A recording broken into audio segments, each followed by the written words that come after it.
ఉన్నాడు. జగనన్నకు తోడేళ్ల మద్దతు లేదు, నక్కజిత్తులు చేసే అలవాటు లేదు, మోసం చేసే అలవాటు లేదు, అబద్ధాలు చెప్పే అలవాటు లేదు మీ జగనన్నకు అని ప్రతి ఇంట్లోనూ చెప్పండి.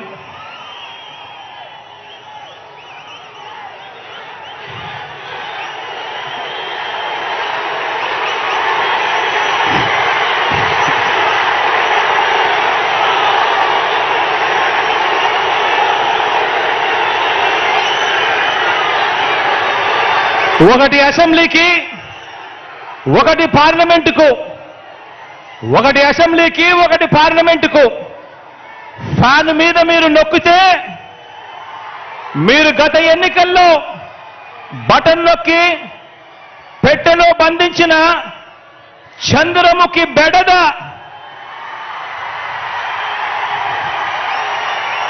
చంద్రముఖి సినిమా చూసారా?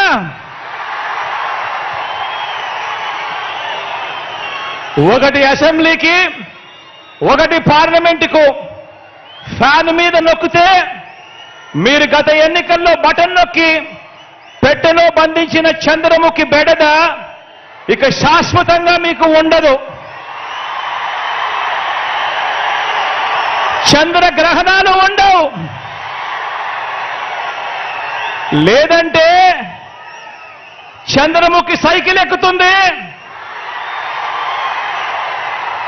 టీ గ్లాస్ పట్టుకొని పేదల రక్తం తాగేందుకు లకలక అంటూ ఇంటింటికి వచ్చి అబద్ధాలతో మోసాలతో ఒక డ్రాకులా మాదిరిగా మీ తలుపు తడుతుంది. గడప గడపలోనూ కూడా, ప్రతి ఇంట్లోనూ కూడా ఆ ప్రతి అక్క చెల్లెమ్మకు చెప్పండి, ఆ ప్రతి అవ్వాతాతకు చెప్పండి, ఆ ప్రతి అన్నతమ్ముడికి చెప్పండి. మరో విషయం కూడా మీరు గమనించండి, మరో విషయం కూడా గమనించండి. 14 ఏళ్ళు సీఎంగా చేసినా కూడా చేసుకునేందుకు ఏమీ లేదు కాబట్టి, చెప్పుకునేందుకు ఏమీ లేదు కాబట్టి చంద్రబాబు రాజకీయం అంతా కూడా పొత్తులు, జిత్తులు, నక్క జిత్తులుగా సాగుతా ఉంది చంద్రబాబు గారిది. 14 ఏళ్ళు ముఖ్యమంత్రిగా పరిపాలన చేసి నేను ఇది చేశా అందుకే నాకు ఓటేయండి అని చెప్పి అడగాల్సిన పొజిషన్లో ఉన్న 14 సంవత్సరాలు ముఖ్యమంత్రిగా చేసిన వ్యక్తి చెప్పుకునేందుకు ఏమీ లేదు కాబట్టి రాజకీయాలన్నీ కూడా వాళ్ళయి పొత్తులు, జిత్తులు, నక్క జిత్తులతో సాగుతా ఉంది. ఈ మధ్య ఈ చంద్రబాబు గారికి ఎన్టీ రామారావు గారు గుర్తుకొస్తా ఉన్నాడు. వెన్నుపోటు పొడిచేది ఆయనే, మళ్ళీ ఎన్నికలప్పుడు ఎన్టీ రామారావును గుర్తు తెచ్చుకునేది ఆయనే. ఈ మధ్యకాలంలో ఆయన అంటా ఉన్నాడు, తెలుగుదేశం పిలుస్తోంది రా కదలి రా అని చెప్పి అంటా ఉన్నాడు, పిలుస్తా ఉంది. ప్రజల్ని కాదు పార్టీలను పిలుస్తా ఉన్నాడు, దత్తపుత్రుడిని పిలుస్తా ఉన్నాడు. నేనిచ్చే ప్యాకేజీ కోసం రా కదలి రా అని చెప్పి దత్తపుత్రుడిని పిలుస్తా ఉన్నాడు. వదినమ్మను పిలుస్తా ఉన్నాడు. కమలం పార్టీలో చేరి అక్కడ నా మనిషిగా రా కదలి రా అని చెప్పి వాళ్ళ వదినమ్మను పిలుస్తా ఉన్నాడు.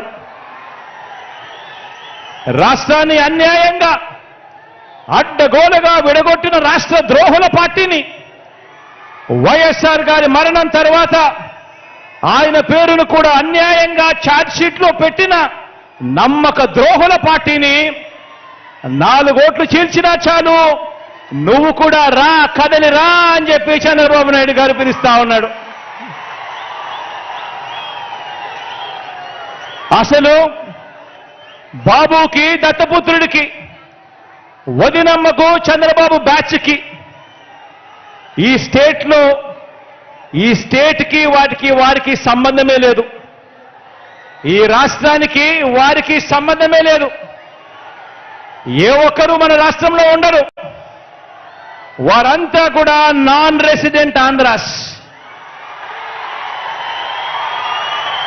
ఏ ఒక్కరు ఇక్కడ ఉండరు. వారందరూ కూడా నాన్ రెసిడెంట్ ఆంధ్రాస్.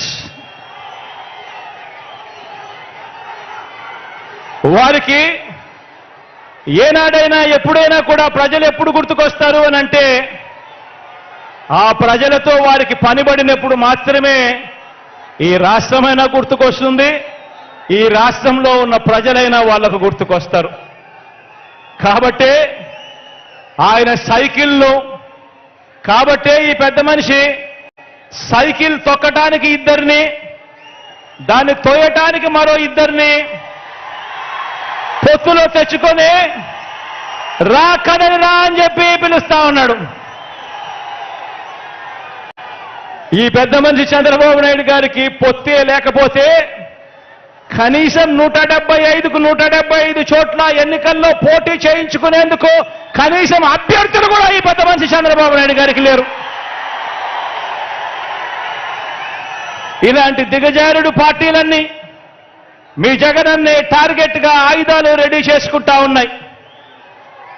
ఇలాంటి దిగజారుడు పార్టీలన్నీ కూడా మీ జగనన్ననే టార్గెట్గా, పేదవాడి భవిష్యత్తునే టార్గెట్గా, పేదవాడి సంక్షేమాన్నే టార్గెట్గా వీరంతా కూడా వాళ్ళ ఆయుధాలన్నీ కూడా రెడీ చేసుకుంటా ఉన్నాయి.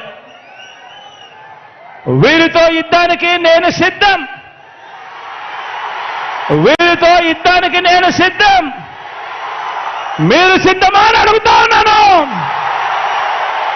మీరు సిద్ధమా అని అడుగుతా ఉన్నాను. ఈ యుద్ధం 15 ఏళ్లుగా నాకు అలవాటే, మీకు అలవాటే నాతో నడిచారు కాబట్టి. ఇది ప్రజలకిచ్చిన మాట మీద నిలబడిన, ఇది ప్రజలకిచ్చిన మాట మీద నిలబడిన ఈ ఒక్కడి మీద కలబడి 100 మంది 100 బాణాలు వేస్తున్నప్పుడు ప్రజలే రక్షణ కవచంగా ప్రజల్లో నుంచి పుట్టిన ప్రజల పార్టీ ఈ వైఎస్ఆర్ కాంగ్రెస్ పార్టీ. ఆ కనిపిస్తా ఉన్న జెండాకు అర్థం, ఆ కనిపిస్తా ఉన్న జెండాకు అర్థం ఈ ఒక్కడి మీద దేశంలో కల్లా బలమైన 10 వ్యవస్థలను ప్రయోగిస్తే ప్రజలు తమ భుజాన మోసిన ఎజెండా మన జెండా.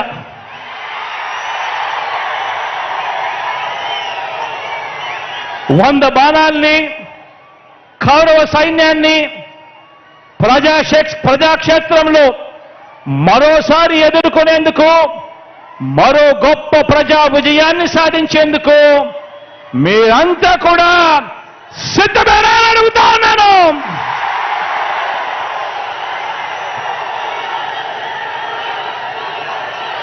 పార్టీని, మీ అన్నని అభిమానించే ప్రతి ఒక్క కార్యకర్తకు, ప్రతి ఒక్క నాయకుడికి, ప్రతి ఒక్క అభిమానికి, ప్రతి ఒక్క వాలంటీర్కి ఒక్క విషయం చెబుతా ఉన్నా. వీరితో పాటు ప్రజాప్రతినిధులైన వైఎస్ఆర్సీపీ వార్డు మెంబర్ల దగ్గర నుంచి సర్పంచుల వరకు, ఎంపీటీసీల దగ్గర నుంచి ఎంపీపీల వరకు, జెడ్పీటీసీల దగ్గర నుంచి జిల్లా పరిషత్ చైర్మన్ల వరకు, మున్సిపల్ కౌన్సిలర్ల దగ్గర నుంచి మున్సిపల్ చైర్మన్ల వరకు, కార్పొరేటర్ల దగ్గర నుంచి మేయర్ల వరకు, నామినేటెడ్ పోస్టుల్లో ఉన్న చైర్మన్లు, డైరెక్టర్లు, ఇతర ప్రజాప్రతినిధులు మీ అందరికీ కూడా ఒక్కటే చెప్తా ఉన్నాను. ఇది మీ అందరి పార్టీ అని చెప్పి ఈ సందర్భంగా